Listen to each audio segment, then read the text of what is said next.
এই দেখো আজকে তোমাদেরকে চিড়ের পিঠা করে দেখাবো আমি। তো এই দেখো নিয়ে নিয়েছি চিড়ে আর দিচ্ছি জল অনেকটা। তো চিড়েটা ময়লাটা ধুয়ে ফেলে দেবো ভালো করে, একটু ডোগাড়ে নিচ্ছি চিড়ের ময়লাটা যাতে বেরিয়ে যায়, দিয়ে ধুয়ে জলটা ফেলে দেবো। ফেলে দিয়েছি, দিয়ে দিচ্ছি নুন। নুন দিয়ে দিলাম, গুড় দেব, গুড় দিচ্ছি,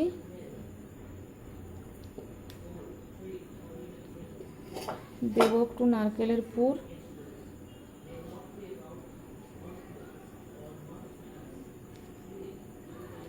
ভালো করে দিয়ে মেখে নেব। এই দেখো ডোটা আমি মেখে নিয়েছি ভালো করে, আর এই যে নারকেল পুর করেছি। তো পুরটা তোমাদেরকে দেখাইনি করা, এটা নারকেলের পুর গুড় দিয়ে যেমন করে সবাই। না যদি কেউ না যদি জানো অবশ্যই কমেন্ট করে বলো। আর এই দেখো গোল গোল করে নেব, এই দেখো এতটা নিলাম, গোল গোল করব।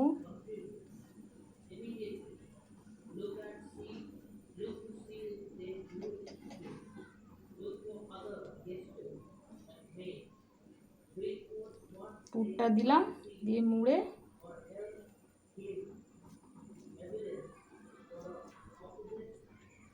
চলো এভাবে কতগুলো পাকিয়ে নিই, তারপর তোমাদের দেখাচ্ছি। এই দেখো আমার পাকানো কতগুলো হয়ে গেছে, আরও করতে করতে পাকাবো। এই দেখো তাওয়া বসিয়ে দিয়েছি, তাওয়াতে দেবো সরষের তেল, তোমরা চাইলে ঘি দিতে পারো, তোমরা চাইলে ঘি দিয়ে ভাজতে পারো, আমি সরষের তেল দিয়েই করছি। ঘি সাদা তেল যা ইচ্ছে দিয়ে করতে পারো, যে কোনো তেল দিয়ে, যে তেল তোমাদের পছন্দ। গরম হবে একটুখানি,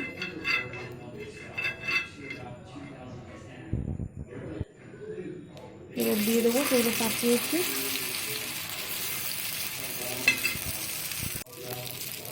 একটা সাইড হয়ে গেলে তারপর উল্টাবো। এই দেখো একটা সাইড হয়ে গেছে, এটা উল্টে দিচ্ছি।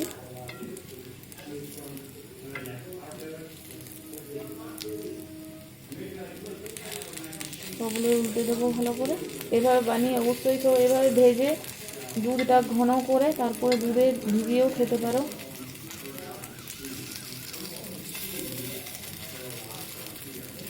এই দেখো আমার হয়ে গেছে উল্টানো, আর এই দেখো দুটো পিঠি হয়ে গেছে, দুটো পিঠি হয়ে গেছে। তো এবার নামিয়ে নেব। তো অবশ্যই বানিয়ে খেও।